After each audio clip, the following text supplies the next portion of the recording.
Some people may be watching, listening to this going, what the hell does this have to do with me? If you're not living a life where you wake up every day and you're excited about the path that you're heading down, it's time to start asking yourself some different questions. There was a period of time where I had suicidal thoughts every day. The things that you value most in life are based upon the things that you didn't have as a little boy. You basically described me, and I'm not alone in that. Why is living in alignment with one's purpose important? This is for some of those creators out there that are in a career or in a position right now. They're at A and they want to be at B. Welcome to the Mood Podcast, uncovering the art of conversation through the lens of photography and creativity, one frame at a time. I'm your host, Matt Jacob. Thanks again for joining me. My guest today is Ryan Moresby-White, a mental health coach, trauma educator, and founder of the Inspired Man Project. His work focuses on helping people heal unresolved childhood wounds, regulate their nervous system, and reconnect with purpose, vulnerability, and strength. Some of you may be wondering, what on earth, Matt, does this have to do with photography? But as many of you might already know, that I like to infuse these types of episodes into the more mainstream ones because I truly believe it's incredibly important for us as creatives to work on our mindset as much as things like our practical technique. And this type of inner work goes hand in hand with being a better artist and craftsman. There is no doubt about this. So in this episode, we really unpack the hidden emotional blocks that prevent creatives from expressing their full voice. We explore the deep link between nervous system safety and artistic freedom, how childhood wounds often shape our creative output, and why many artists unconsciously create from a place of protection rather than truth. Ryan also opens up about his own journey, how trauma shaped his message, how resistance still shows up for him, and what it means to create from a healed, whole place. We also tackle some uncomfortable truths, the performance of purpose, toxic masculinity, and whether creatives are actually addicted to visibility. If you've ever felt unclear on what path to take with your creative passions, or if you feel blocked, unseen, or unsure whether your work is coming from ego or expression, this conversation will challenge and ground you in equal measure. So now, here is Ryan Moresby-White.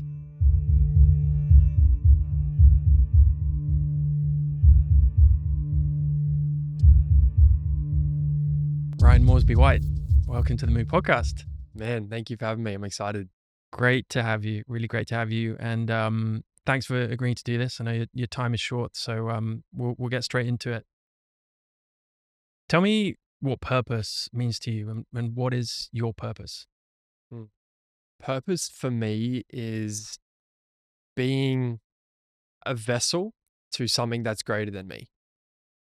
And what it's taken for me to, and I'll uncover what that means on a deeper level, but what it's taken for me to truly create a life of purpose, which is where I wake up every single day and I'm on mission with something that's far greater than me, of service or impact or contribution to the earth, to the planet, to people in some way.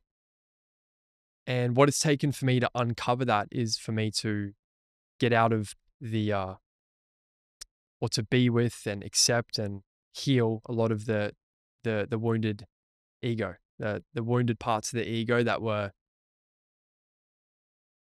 fragmented from childhood, that then led me down a path that was inauthentic to who I am.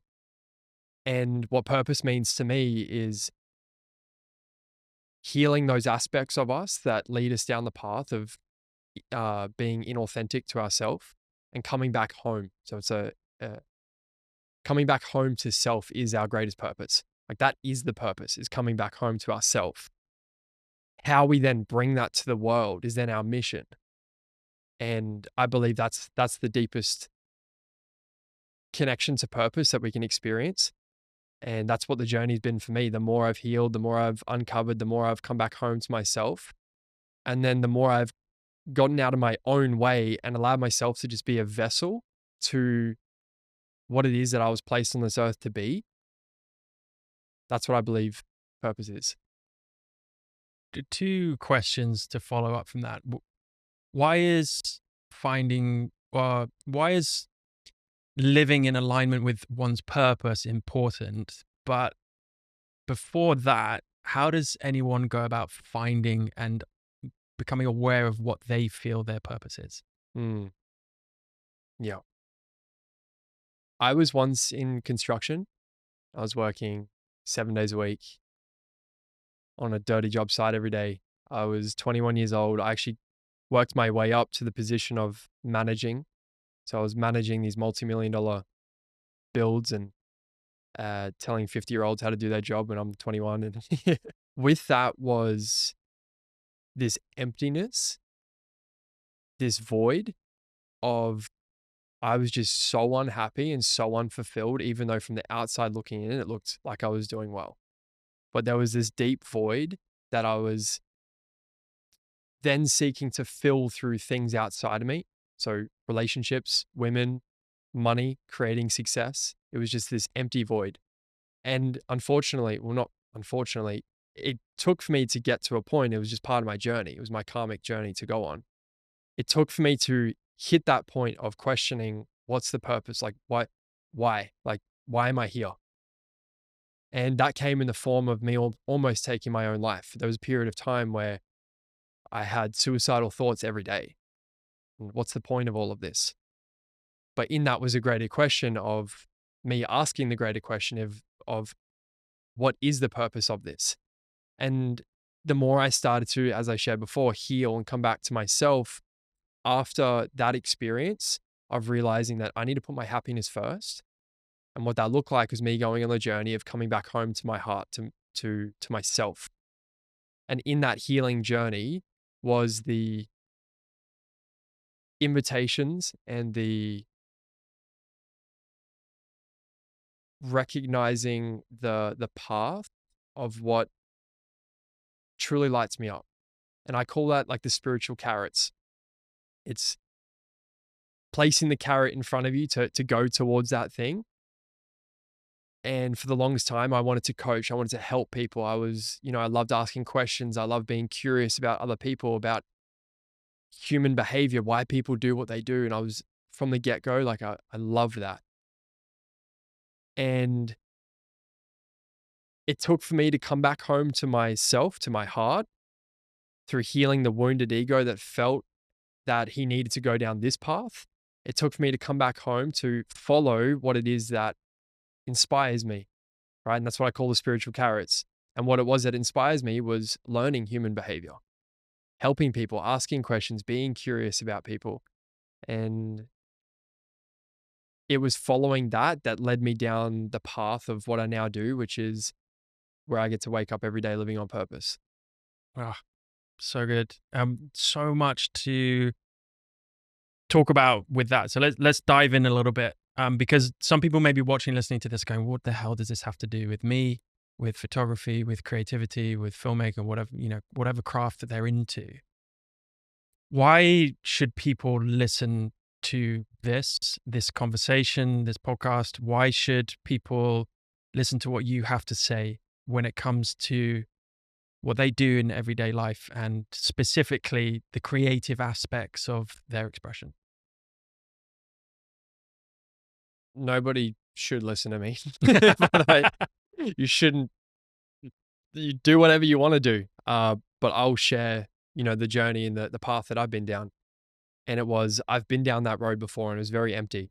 And I know where that led, right? It's like in the scene of The Matrix, right? Where he's got the opportunity to either go down the rabbit hole, right? And he's in the car and Trinity opens the door and she says, "You know where that road leads. You've been down there before." She said, "Choose. Do you want to see how far the rabbit hole goes? Or do you want to go down the road you've always known?" And in that moment, he makes that decision. He goes, "No, I want to go down the rabbit hole." And that's what it was for me. It's like I'd been down that road. I know where that led. And it was a lot of emptiness. It was a lot of filling of the void. And it was unfulfilling. It was meaningless.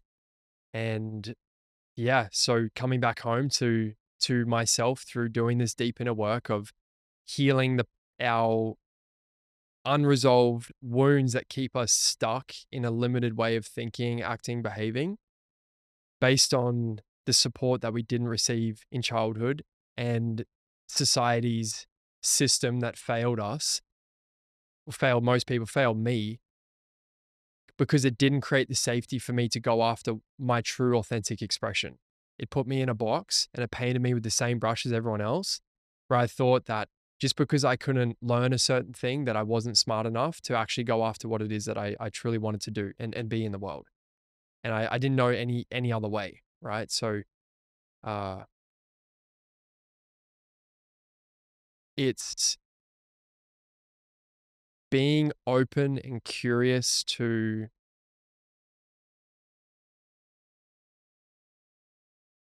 the thing is, if you're not living a life where you wake up every day and you're excited about the path that you're heading down, it's time to start asking yourself some different questions,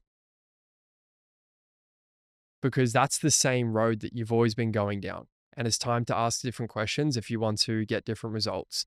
And that's what it was for me. So if someone's listening to this and, you know, there's a part of them that knows that there's more depth to be had, there's greater experience, there's more impact that they want to create in the world, they're not truly living what it is that they want to be expressing in the world, then yeah, listen to this podcast, or maybe, yeah, start asking yourself some different questions. But yeah, I'm not sure if that answers your question. It does. Yeah. I think what I want to try and impart, I guess what I want to try and piece apart is how people recognize that in themselves, because there's so many stories we tell ourselves when we're in our own head. And if someone's not necessarily aware of the situation they're in, everyone can walk through life saying, I want this and I want to do better at this. And, there's a desire after desire after desire with the status quo type of person,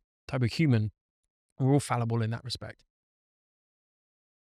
Kind of referring to your own story, which we're going to dive a little bit deeper into in a minute, but your awareness, and correct me if I'm wrong, but your awareness of understanding that something had to change was when you got to suicidal thoughts. So how can we tell people, or how can we instruct people in terms of awareness before it gets to that stage? Because there's a lot of people out there that before they know it, they'll wake up one day and go, I don't want to live anymore, right? And they haven't been able to pass all of the things that have been going on up until that point, because they haven't maybe had the skills or practice to drive that awareness and understanding, and then implementing the small 1% changes along the route, right? So what I'm trying to get to is, how can we be more aware of the need or the desire to do something a little bit different? Yeah. I always say, and I like to say, that we can either change from a place of pain and suffering Mm. and desperation, or inspiration. So we can wait until we hit the rock bottom, or we can lean into the subtle invitations that might come in the form of triggers, or might come in the form of inspiration. For example, if you see someone on a podcast and it's deeply inspiring to you, listen to that. Be curious as to what was that part of you that was inspired by that, right? Is that something that you aspire to do, impact? Do you want to help people? Did you resonate with the message? It's listening to these subtle invitations. And I believe that we also at some point need to hit our own rock bottom as well. Because in that rock bottom, I believe, based on my own experience and my journey, is in the rock bottom, that's where I've received some of my deepest gifts and lessons that I now get to bring to the world. And if I didn't go through those initiations and hit that rock bottom and start asking these different questions, I wouldn't be creating the impact that I am today with the thousands of men that I work with globally. So it took for me to actually go on that. So who's to say that, it was good or bad for me to get into that place where I was, considering, and that wasn't the last rock bottom I hit, and it might not be, there might be more to come. And I'm excited by that, because I know that in the hero's journey, when we lean into us hitting that rock bottom and facing, or just like coming against the wall, like hitting the wall of just stuckness, and like I get excited when I'm confused and stuck and hitting a wall in business, because I know that on the other side of this is an embodiment that I'm yet to step into that's going to get me over the wall, or this wall's here for a reason because I'm going the wrong way. So when you understand the hero's journey and understand like rock bottoms are great because it's it's like God pointing you in the direction that you're supposed to go. And that's, that's been one of my biggest teachers. Like I'll try something and figure it out. If it works, awesome. If it doesn't, cool. I just wasn't supposed to go down that path. And that's just how I've approached everything. And yeah, I I think it's great for people to hit that rock bottom at some point for them to, but there's two kinds of people. There's the ones who will lean in, Mm. and there's the ones who will lean out in that moment of hitting their rock bottom or hitting that wall, facing that challenge. And the ones that lean out and don't accept the invitation to go in and deepen, at some point they'll be faced with that rock bottom again at some Yeah. point. Because that's the hero's journey. If you don't gain the lesson that you're supposed to gain in the pit when you hit the rock bottom, you'll slowly make your way all the way back up to the familiar world that you've always known, the same road that you've always walked down, right? And then at some point you're going to come across it again until you receive the gift or the initiation that's going to complete the hero's journey. Because we are always going through cycles and seasons. And the reason why we go through cycles and seasons is for the growth and the evolution and expansion of our soul.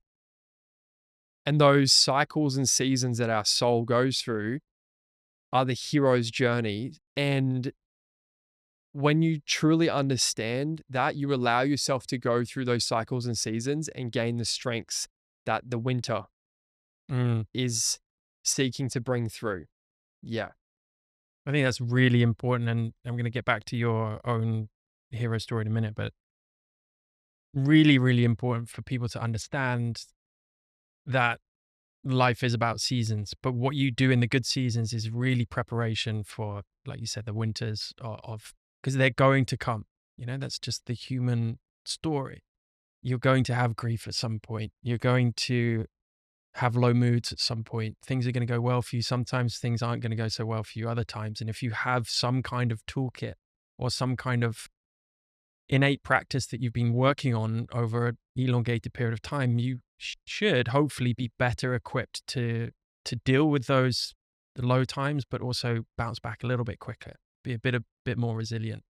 When it comes back to the creatives out there and the people who don't quite know where to express oneself or how to, or whether they can take that leap of faith, right? Whether they can jump from that 9 to 5 into something of self passion and expression.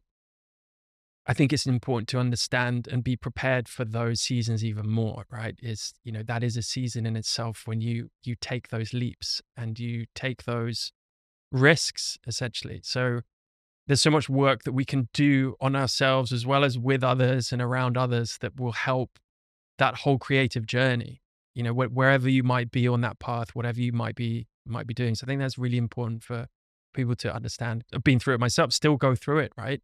Still have those really difficult periods. And, if you can have some kind of toolkit, some kind of awareness and practice, then it doesn't make it easier, but it means that you lean into it more, right? You Yeah. understand what's going on and why it's happening. Yeah. Yeah. What comes up for me in that is you can't reap the fruits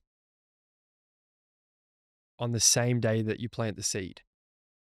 And so many people ask me, like, what's the one thing that you did Yeah. that changed everything? I was like, it was the 7 years of planting seeds every year, every month, every day, right? Of just showing up, doing the thing, taking the actions towards, the life that I want to create for myself. And I look back in 5 years' time and I have all of these trees that are growing all of these fruits that I now get to, receive from. And it's the whole, the analogy of I think it's the Chinese bamboo tree. It's 5 years of building roots and a network underneath the surface. And then after 5 years, within 6 weeks, a forest of bamboo explodes out of nowhere.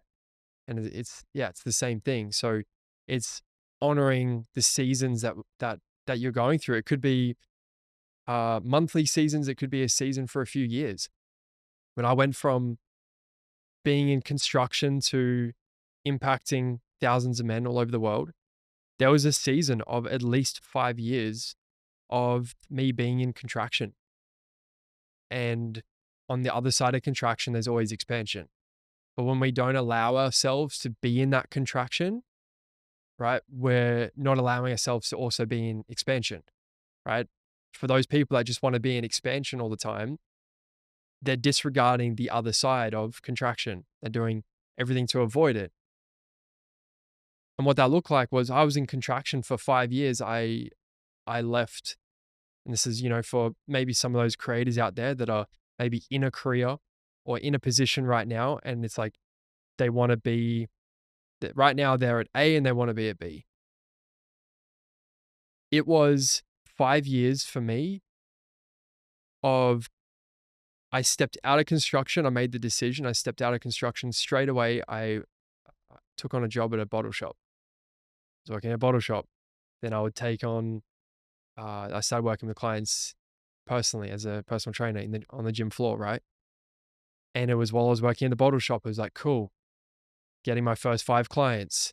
And then it was getting to the point where I could just be full-time coaching. And then from there, it was alongside all of that, on the weekends, like I'm at personal development events, I'm showing up, I'm doing the work, I'm coming back home to myself, I'm learning, studying, growing. I knew it was a 5-year journey. It's like I gave 5 years as an apprentice to learn construction. I'm going to give it's like, at first I gave construction that much time to learn. And when I got to that rock bottom, I was like, I'm going to give myself this time now. I'm going to work on myself like I did on my apprenticeship for at least the next 5 years. And that's what it looked like. I was in contraction for 5 years of just working, hustling, taking on clients, learning, growing, showing up to events, doing everything I could to better myself. And yeah, that was the contraction. And then 5 years, just boom, everything just clicked and took off. And I knew all of those little things were stepping stones, from the bottle shop to my first on the floor client in the gym, right? Paying me $40 an hour, to moving through like 4 different gyms, rebuilding my clientele base 4 times, working part-time jobs throughout that while I'm doing all this other stuff, all knowing that this is just a stepping stone to exactly what I'm doing right now today. And if I didn't allow myself to go through that because I wanted the instant gratification of wanting to make money now, wanting to win fast, I wouldn't have received the gifts and the lessons and the embodiment through that, that period of contraction. Yeah. Well, also the whole process of making yourself a better person sounds trite, but working on yourself in order to be a person that you can actually deliver what you're delivering now, right?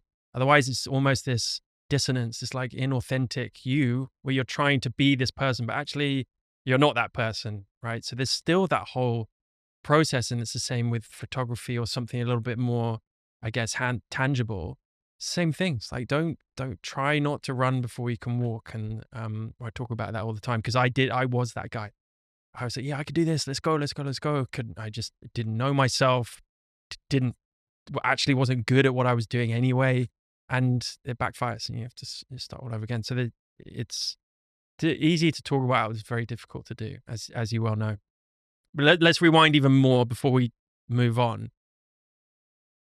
How did you get to because we started your story really at the age of 21-ish doing construction. Tell me, because I know a lot of what you do, and we'll talk about the men side of the male side of it later, but is working through childhood trauma and understanding the impact of that on the adult self and what we put out there in the world. So first of all, give me a bit of an insight as to why that is something that you became very interested in. Was this something that was very personal to you in your childhood?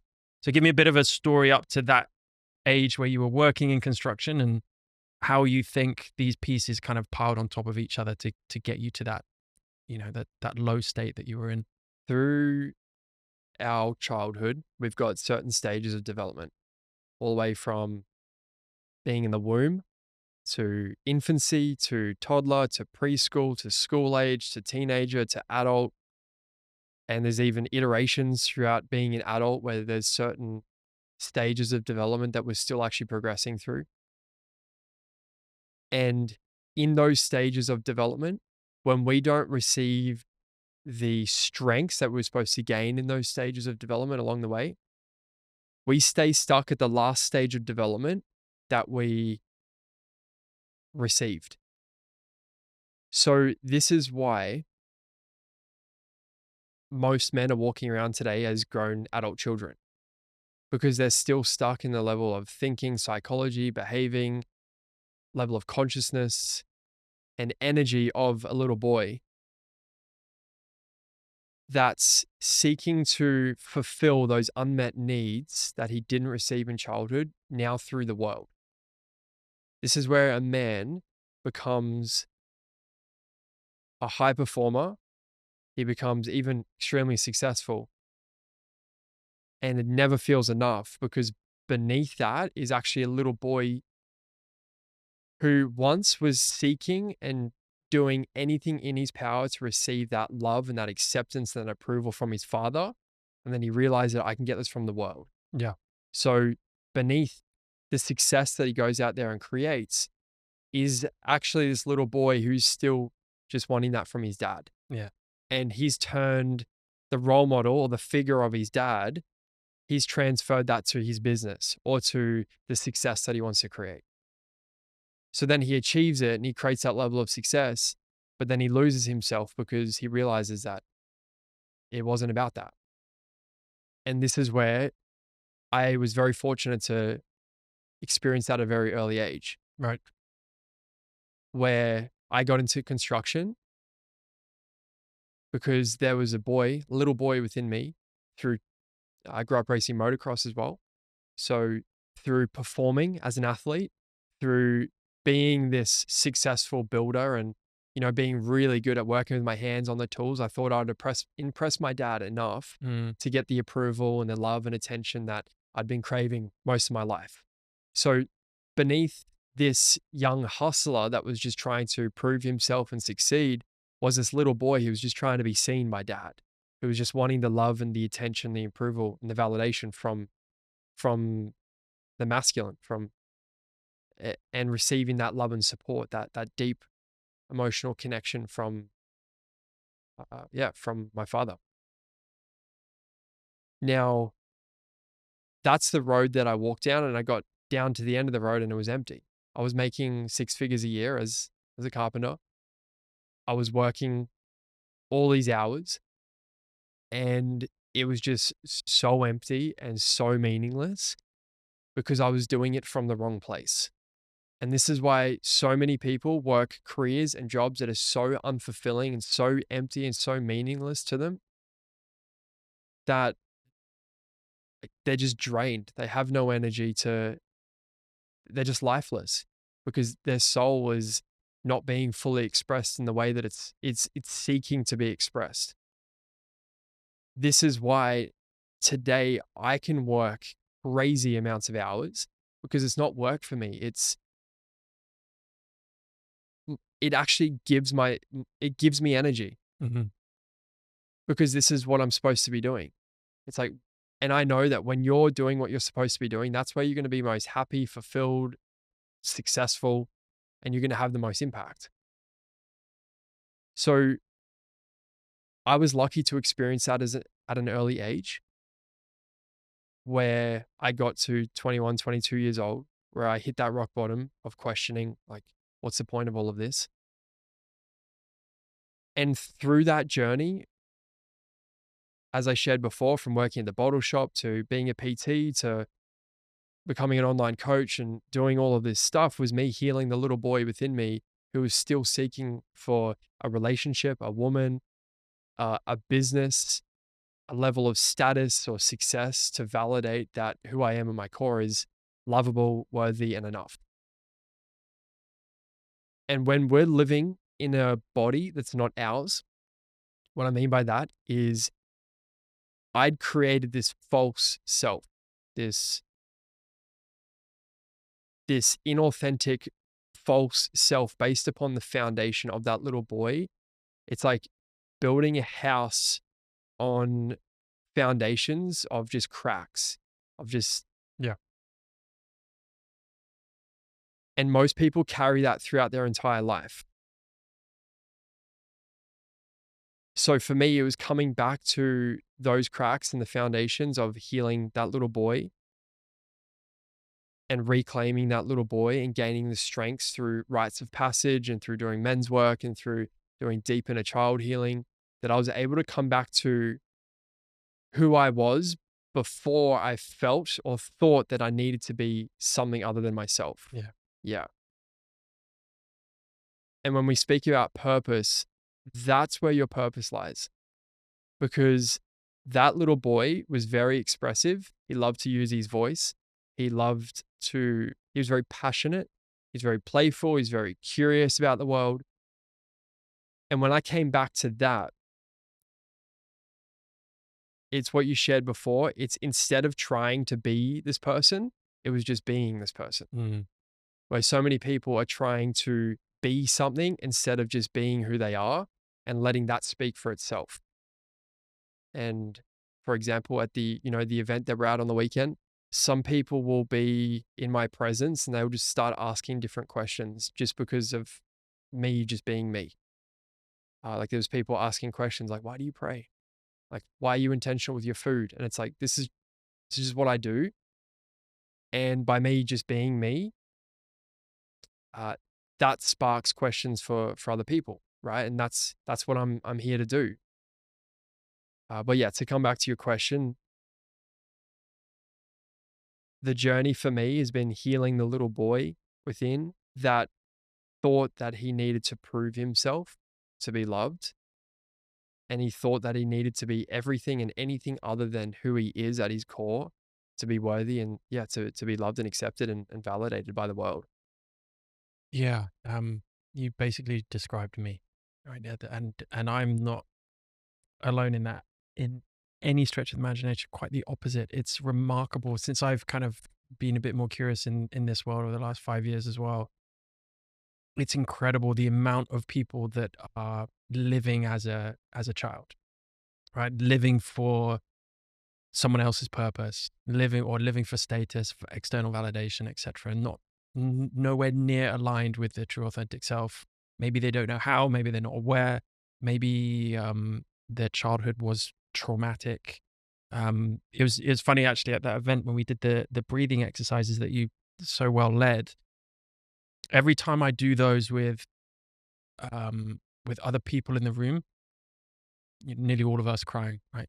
Because it's the point, and when you talk to people after that, it's the point at which you tell people, or the facilitator tells them, to think of themselves as a 7-year-old, 10-year-old, give them a hug, tell them it's going to be okay. Then everyone just starts crying, right? So there's so many scars. Often, I'm not saying with everyone, and everyone is so different. Everyone has a different upbringing. Everyone has a different experience. Some people don't have an upbringing at all, right? But there is always these scars that we are not aware of. I was probably 37, 38 before I even began to even think about that. Yep. So I empathize with that state of being, that state of mind. Why men for a start? Why just men? Because we all have different traumas in our childhood and different experiences. So why was that a business decision to focus on men, or just what you knew, or yeah, just explain that for us. My deepest passion is through helping men become the absolute best versions of themselves through coming home to themselves and being who they truly are in the world, being the powerful, grounded, safe, mature, masculine men that they're placed on this earth to be. What that then does is creates the foundation for there to be connected relationships for the most part, but safe families and safe homes where children then have that loving support that they need to become who they truly are, and to get their needs met, and to be in a loving, supportive family, if that makes sense. The things that we our deepest voids, the things that we had missing in childhood, typically become our greatest purpose. So the things that you value most in life are based upon the things that you didn't have as a little boy. So what I value most is, for example, growth, personal development, creating impact. What I didn't have as a little boy was I was always told that I wasn't smart enough and I have to go work with my hands physically. So that was a deep void of mine. And typically our void becomes our greatest, becomes our highest values. Why men is I know that through men being the safe, masculine, mature leaders in the world, it's going to create the safety that most women have been craving most of their life, that they didn't receive or haven't ever received from the masculine. And through that, that's the invitation for men to step into their potential and become who they were placed on this earth to be. What I mean by this is the feminine has been my greatest teacher. Relationships have been my deepest teacher. And I wouldn't be on this mission and helping this amount of men if I hadn't been initiated through the feminine. And what those initiations look like were those triggers that came through relationship that were my deepest mirrors into where I wasn't fully connected to myself as a man.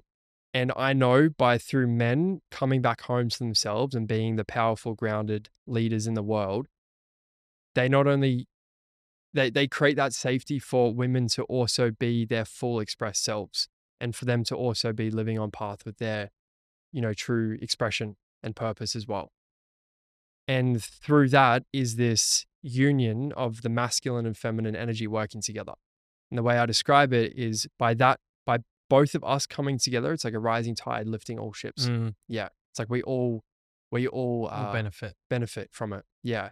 Through witnessing years of being in the personal development world, just seeing the amount of women who've experienced or felt unsafe from the masculine it lit this fire within me. It's like someone needs to do something about it. What do you define unsafe? When a man is operating from the consciousness of a boy, he's emotionally immature. To be emotionally immature is to be at a young stage of development, a young stage of emotional connection. So by men going back and reclaiming that little boy and healing the boy and gaining the strengths that they were supposed to gain, they gain the maturity that they were supposed to. How else can I describe this? Can you ask the question again? Define unsafe. Yeah. When a man is operating from the emotional maturity of the boy, he doesn't have the capacity within himself to even hold space for a partner's emotions, for a woman's emotions, her emotional expression. And when he's operating from that immature state of consciousness, he's still looking at the world through the lenses of his unresolved childhood trauma. So this is where he no longer sees a woman's emotional expression as that's her process and she's going through what she's going through. He sees it as a threat to his nervous system, that there's something wrong with him, right? That there's something that he hasn't done right. There's something wrong with him, or he needs to be something other than himself to be loved, if that makes sense. So in that moment, it takes him out of the ability to hold a safe space, because it's now about him, because he's triggered, because there's a little boy within him who sees this partner as a reflection that there's something inherently wrong with him. And in that moment, he's taken away from just holding a safe space for his partner to be supported emotionally in the way that she needs. Because an emotionally mature man, which is what I call a safe man, is able to hold himself, be in his own wound, his own trigger, and still hold a safe space, because it's not about him. He has a level of emotional maturity where he doesn't need the validation and approval from a woman to validate that he's enough. And he doesn't see her emotions as a threat that there's something inherently wrong with him. Yeah. So therefore, he no longer reacts to her, right? When a man is emotionally immature, he's acting from the consciousness of a little boy. This is where he becomes reactive, defensive, shut down, insecure, and a lot of the toxic masculine traits that we see today. Beneath toxic masculinity is a little boy who's living in a state of survival, trying to get his needs met through a relationship, or seeing this relationship as a reflection that there's something wrong with him. And as humans, we do everything in our power to avoid our shame. If a man is operating from the consciousness of a boy, the boy who feels deeply shame-based that there's something inherently wrong with who I am, as soon as that shame's triggered in relationship, he's going to do everything to avoid that. This is why men minimize or become easily dismissive or shut down a woman's emotional experience or expression, because he sees that as a reflection that there's something wrong with him and it's bringing up this shame.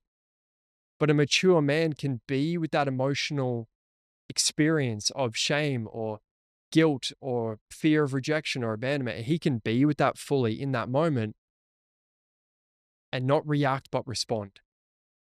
At the core of what it means to be a safe man is the window between reaction and response. When a man is unconscious to his wounds, he reacts from his wounds. When he's deeply aware of his wounds and he's got that connection with his own emotions, he has the ability to self-soothe and regulate himself. He can then respond, not from the wound, but from the awareness of the wound and what that might look like, instead of, for example, his partner being in this emotional expression and him going, this is too much. Like, no matter what I do, it's never good enough for you. That's reaction. Response could be, I notice there's a part within me. There's something within me that feels this shame that I'm not good enough. Mm. And that's for me to be with. That's for me to bring to my bros, to my men, and really sit with. That's not for him to bring to her for her to fix. Yeah. That's for him to go to his men, to his brothers, gain the awareness, go through whatever process he needs to go through, and then bring that awareness to his brothers, to his partner. What if he doesn't have brothers? Well, this is where I come in. Yeah. And that's the issue. When a man doesn't have other men around him, he typically uses the relationship as his emotional support. And for example, like if you think of that, or alcohol or lashing out in other ways, right? Yeah. If you think of it, if a man is leaning on his woman for emotional support, who is she supposed to lean on? Yeah. And it's like the masculine is the rock. If you go out to the ocean, you go on the coastline. Like I was sitting down there the other day, just the coastline, like just the rock, the formation of the rock. That's the masculine, just holding its frame. The feminine is the crashing of the waves against the rock. It's just immovable because it's so grounded and connected to itself. But most men, they have, right, these waves crashing against them and they crumble because they don't have that solid grounding or anchor within themselves. Why? I mean, I can hear a lot of women saying the opposite as well. Why can't women be that strong rock, immovable being that's there in place to support, the masculine or why can't there be an even symbiosis of both? Is it just the way we're wired, or is it environmental, or, talk to me a little bit more about that. Yeah. It's extremely important I speak a lot about men cultivating this depth of connection with themselves and being that deeply grounded pillar of support emotionally for all the people around him, not just intimate relationships.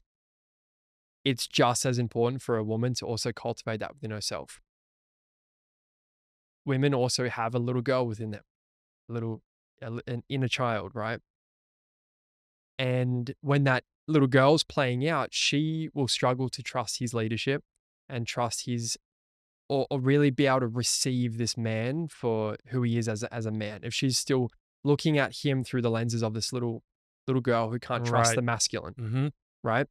But when we look at the energy of the masculine and feminine energy, the feminine is very expressive. It's very flowy. It's very free. It's very, it's chaotic energy. That's what the feminine is. And I'm not just speaking about females or women. I'm speaking about feminine energy as the energy, right? Yeah. We all have masculine and feminine energy within us. So the feminine energy is the emotional expression that's happening within our body. It's then the masculine is the grounding. It's the direction of that energy. I It's get it. the structure. So you're talking more in terms of concepts of energy rather than a male and female, a man and a woman, right? So, because we all have that in us. And this is why, I'm sorry to interrupt, but it's important because I'm going to touch on this later. Yeah. This is why people think it's girly to express your emotions as a man, right? Because it's identified with feminine energy, or it is feminine energy in some respect. And so you become identified with a girl or a snowflake or a softie if you start expressing your emotions. And this is many, many generations behind us that have created this stiff upper lip syndrome, right? It's certainly in men. I'll talk about that a little bit later, but I just wanted to make that point just to clarify what you mean when you say masculine and feminine. Right? A man who's emotionally disconnected from himself has disowned the feminine within his own body. And this is why he sees emotions, his own emotions, as an overwhelming experience. And this is why he sees his partner's emotions as an overwhelming experience. So when she's emotional or she's not okay, it's extremely overwhelming for his nervous system because he's disconnected from the feminine within himself. So the more a man connects with the feminine within himself, his own emotional experience and his own authentic expression, it opens up this capacity within his nervous system to actually just hold a safe space for the feminine in his life. But coming back to the energies of the masculine and feminine, this is when we look at the energies, we live in a two-sided reality. There's two sides to everything. We have the sun, we have the moon, we have up, down, left, right, positive and negative. This is what the masculine and feminine is. The masculine is the positive charge. It's penetrative energy. The feminine energy, right? The negative, not meaning good or bad, right? It's just an expression of energy, is the receptive energy. So we've got the expressive, penetrating energy, and then we've got the receptive energy. When we look at our sexual organs, like you can see it there and then, right? So the greatest way to explain that is a riverbed, right? The masculine is the grounded support for there to be the flow of water. And you get to be the direction and the support and the grounding to direct and guide the feminine. So this is what I call emotional leadership. When a man is deeply connected to himself and he's got his men around him, right? And he's integrated in, the masculine archetypes of the king, warrior, magician, and lover. That's a whole thing in itself. But basically, he knows where he's going. He's clear on his mission, clear on his purpose, and he knows who he is at his core. He can then lead, guide, and direct the relationship by being the structure for there to be flow. So his woman or his partner can be in her emotional expression and be in her flow while he can just be this grounding. But when a man is in his flow too much, there's no grounding or direction, not only in his own life. So if you look at a man who's way too much in his feminine, he lacks a lot of structure and direction in his life. And guarantee you, he doesn't live by a calendar, right? When he's too flowy, compared to, you can also be too structured as well, where you don't have space for there to be flow. So it's the balance and the integration of both. But when a man gets to be that, he then creates the opportunity and space for there to be that, the union of the masculine and feminine to work in balance and symmetry. When you look at the positive and negative, the reason that there's an electrical charge, there's attraction, and it clicks, it goes together because they're opposites coming together.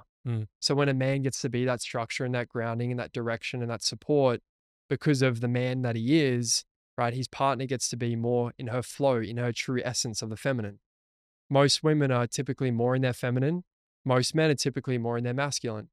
And when we come back to the core of the energy that's most true to us, it's like that's where our power is, right? I know for me personally, the power that or the gift that I provide in relationship is the grounding and the security and the direction and the emotional leadership for a woman to be in her flow, to be in her essence, to be in her creativity, where she can birth whatever it is that she wants to birth into the world. Because that's what the feminine will, you give the feminine, you give a woman something, she will multiply it, right? So the feminine gives back.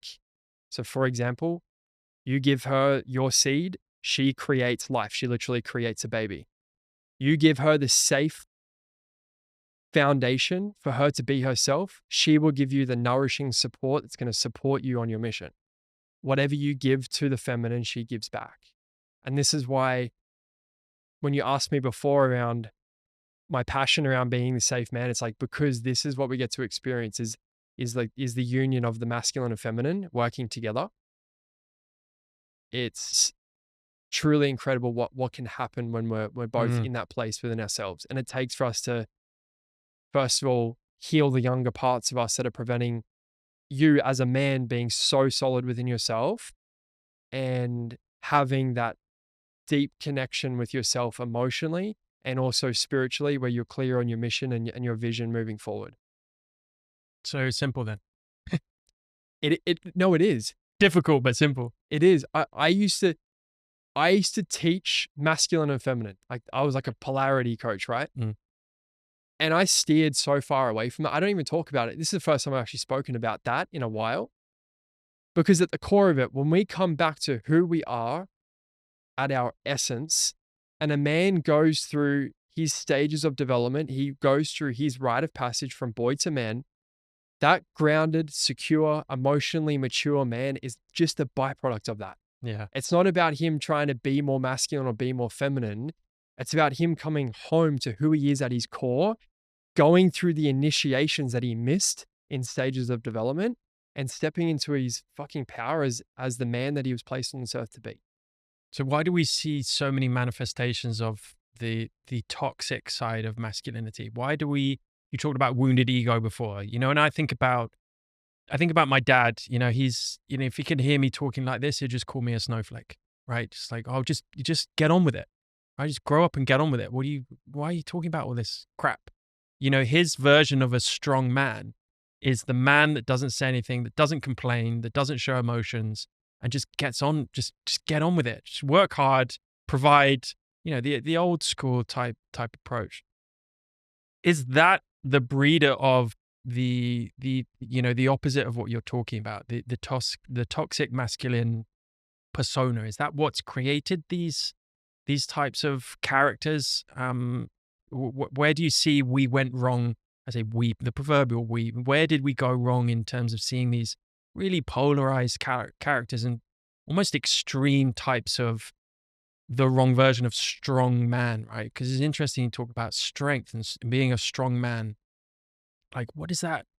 The definition for one man is so different than what it is for another man, right? Strength for me is about honesty and authenticity and support and providing a safe space, right? That for me is strength, which means showing emotion, because you have to be honest. You have to share your life with another person. It's difficult, but for me, that's true strength. For other people, it's driving a Lamborghini, earning shitloads of money, providing for a woman, that they don't really care about, but just giving them the money that they need to go and buy handbags and just being this bro, right? Being this super strong and kind of, superhero type character that just goes and wins. It's all about winning and money and materials and just houses. And that's me. That's what a strong man is. So first of all, and there's so many questions from that, but how do we prevent being that man? And I know we've talked a lot about it already, but it's simple to hear in theory. It's difficult to get up and go and identify that you have to pivot a little bit, or that you've got issues to really dive into and sort out. Where did we go wrong in that respect? And what do you say to the naysayers who think that what we're talking about now is just a bunch of bullshit? Mm, yeah. There's a lot of perceived strong masculine men out there. And what people see as strength is what they've mastered in the physical world: the money, the status, the literal physical body. So there's the physical strength. But I believe the most courageous thing that a man can do is feel his grief, is to feel and grieve the little boy within him who didn't have the safety to cultivate a relationship with his emotional body, with his feminine, his own internal feminine. That takes true courage. What I see as strength is a man feeling his shame Mm, instead of running from it. The shame of the little boy who feels or felt that he needs to be something other than himself to be loved or to gain approval. And for the most part, that's where a lot of people are. That's what they are running from when they're creating a lot of success in the physical world, right? Or they're building their bodies to look a certain way. A lot of it is coming from them actually running from the shame. So that's not true strength. True strength is, yeah, you can amazing, master the physical world. But can you actually sit and feel the shame and cry and grieve the little boy who felt that at his core there's something inherently wrong with him and he must be something other than himself in order to be approved or to feel worthy to be loved? That's true strength. And where I feel that we went wrong is over the last few hundred years with war, the Industrial Revolution, the those two main things, war and the Industrial Revolution, where men started to go away to war or they started to go away to work. And then they would come home and they'd be so emotionally disconnected from themselves, or they have all of this trauma that they're then shut down from themselves and they don't have the capacity to create this loving space for their family. And where the real problem happens is their children, which are most likely our grandfathers or our fathers, right? That then didn't get their needs of love and connection met or community mhm, because their fathers had to go off to war or go off to work, that they didn't have their core emotional needs met, which then are passed down into us. So for the most part, sounds like you did as well, but I received a father that was quite emotionally disconnected and he worked a lot from the place of his little boy wanting to give me everything that he never had from his dad because his dad had to go to war or he had to go away and work and he was emotionally disconnected from himself. mhm, So this is what we call ancestral trauma, the trauma that's passed down the lineage. And typically it gets to a point where there's one person who breaks the there's one person in the line that changes it for everyone. And for me, I know that's me and my family lineage is, and whoever's listening, like you get to be the person who changes your entire lineage moving forward by healing the masculine in your lineage, in your line of this emotional disconnection that's been passed all the way through. So it's not typically the trauma that they experienced back then, but it's how it's been passed down because of these children who didn't have the environment that they needed to gain the strength that they needed in their stages of development, along with us missing and stepping away from rites of passage and ritual. mhm,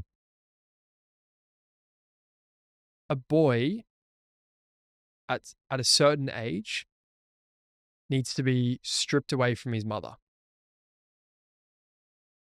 The mother is our oxygen supply of nurturing. And after that, he's stripped away from his mother and he goes on his initiation. He goes on his rites of passage where he goes through something challenging. And that challenge, what that does is this is where he breaks through the shadows of his ego and he meets a deeper part of himself through some form of challenging experience. And in that challenging experience, this is where he gains the strength to know that I've got myself.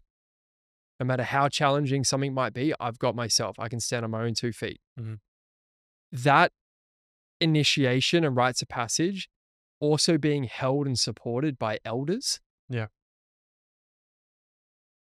it gives this little boy this sense of connection to himself, this sense of validation within himself that I have what it takes to be a man.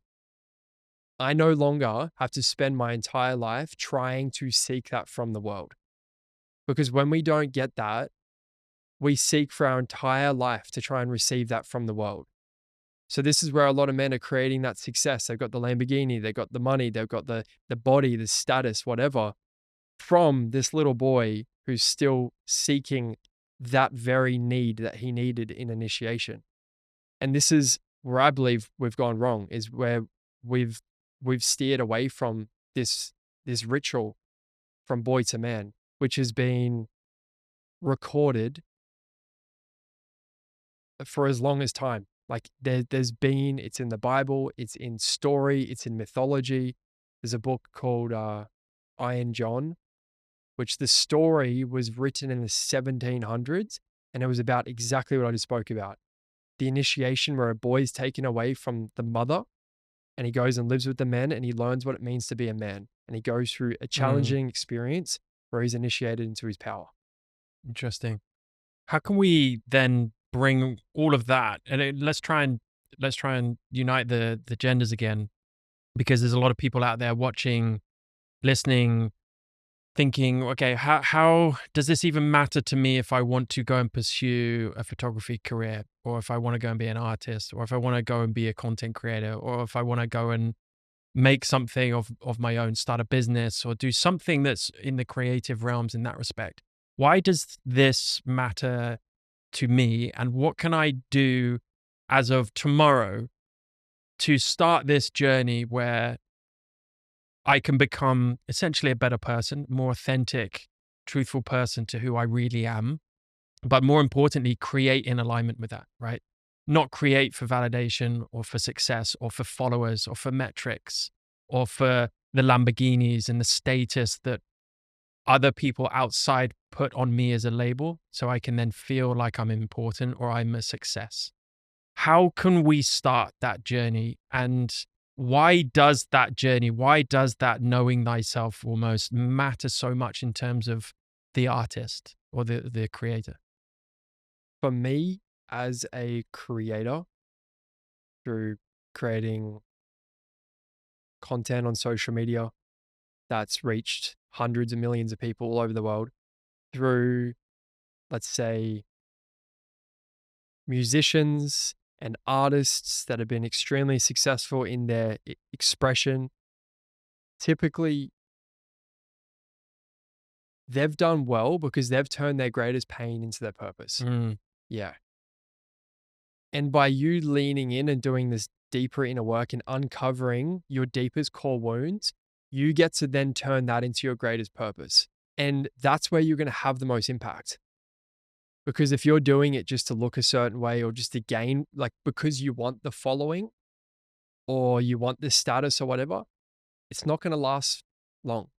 When we look at the scale of consciousness, that's a very low vibrational frequency, right? When you're doing it from a place of inspiration, of wanting to serve and help and create impact, that's coming from a higher vibrational frequency. That's where you're going to have the most impact. There was a long time where I was trying to be this men's coach. mm, Yeah. And when I stopped trying to be this men's coach and I just started being myself and doing the deep inner work on myself and just being my full express self, that's where everything changed for me. And what I mean by that is uncovering my deepest core wounds and bringing that to the world.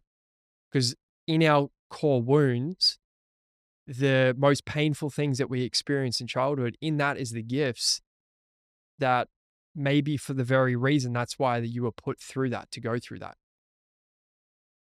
I know that I was put through certain initiations through being a wounded little boy in relationships and in business and whatnot. I know that those were my gifts for me to lean into and heal so I could bring it to the world. So what I'd be saying or asking someone, whoever's listening to this, is from what place am I doing it from? Yeah. And then ask yourself why 7 times. From what place am I doing this from? And then just keep asking yourself, well, why? Why do I want to do that? Why do I want to do that? Why do I want to do that? And you might recognize maybe how surface level it Yeah. is, and that's why it's not successful. So it's like a tree will, there's a famous quote by Carl Jung: a tree cannot grow to heaven if its roots have not reached down to hell. So the more you reach down into the deepest depths of yourself, that's where you're going to uncover your greatest gifts. And in that, that's going to be that's going to be what you bring to the world.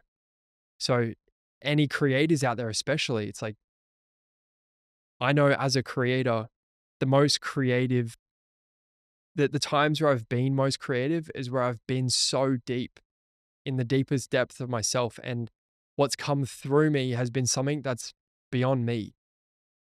That if I was to sit there and try and figure this out or try and be a certain way or try and say something a certain way, it just wouldn't be received in the same way. So it's the more you deepen within yourself, the more it's going to naturally unfold. Yeah. Talk a lot about exactly the same thing when people are, I kind of label it as like trying to find your own voice. Essentially, what do you want to put out there in the world? Whether you want to contribute to a specific purpose, great. Or if you just want to find yourself, just be comfortable with yourself and what you want to do, whether it's behind closed doors or out in the public, it doesn't matter. It's still your voice. It's still the emanation of who you are as a person. But it's so difficult to come from that foundation, right? Come from those roots that touch hell. So I think it's really, really important for people to understand if they want to go and pick up that camera at the weekend, if they want to go and pick up that guitar and potentially do the odd gig here and there, or start writing or poetry, whatever it might be, as long as it's coming from the right place, then you're going to find fulfillment in it. And you will eventually find your level, your definition of success, whatever that might be. So I think it's really kind of joyous to talk about that, but it's just, I know it's very, very difficult for people to kind of start understanding where that foundation is, how to build those roots essentially. Well, I was just going to touch on this quickly. So Mm. you are the instrument. We are the instrument. And the camera, social media, your phone, all of that, those are our tools Mm. for expression.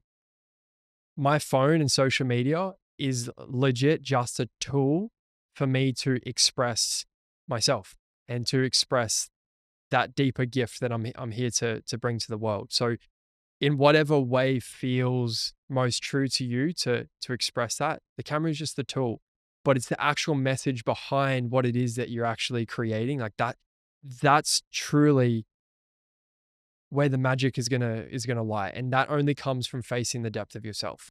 What's one thing that we can all do when we wake up tomorrow to start contributing to that inner work? Just one little thing. What can we take away? Cultivating a relationship with the breath. Breath. Yeah. Through the breath, we get to silence the noise of what's happening up here. And we create the space to begin to listen to what our body already knows. We create the space to, for example, we're at a business event for 3 days together. What I recognize and what I've seen through the many years of going to personal development events is so many people are going to the events for the one thing that's going to change Yeah. everything for them. Yet they're still seeking to outsource their power to people and things outside of them. And through the breath, when we get quiet enough, we can actually listen to the answers and the deep inner knowing of, I already know what I need to do. But I'm still looking for someone to give me the permission to do the thing I know I already know what to do. That's why when I took everyone through that breath, some of them were just, that's what they needed for the most part, for some of them, right? And once we create that quietness, like we can listen to that deeper inner knowing, that deeper voice. And typically that deeper inner knowing goes against everything that the ego wants, because the ego wants to keep you safe and comfortable. And how people avoid facing that knowing and that deeper inner truth is by trying to find the magic pill, the magic answer. Distraction Yeah. with that. Like the magic you're looking for is in the work you're avoiding, or it's in the deeper truth that you're avoiding, actually acknowledging, accepting, and taking action on. Because it's tough. And like you said, we want to avoid difficulty. We want to, we live in a world of abundance.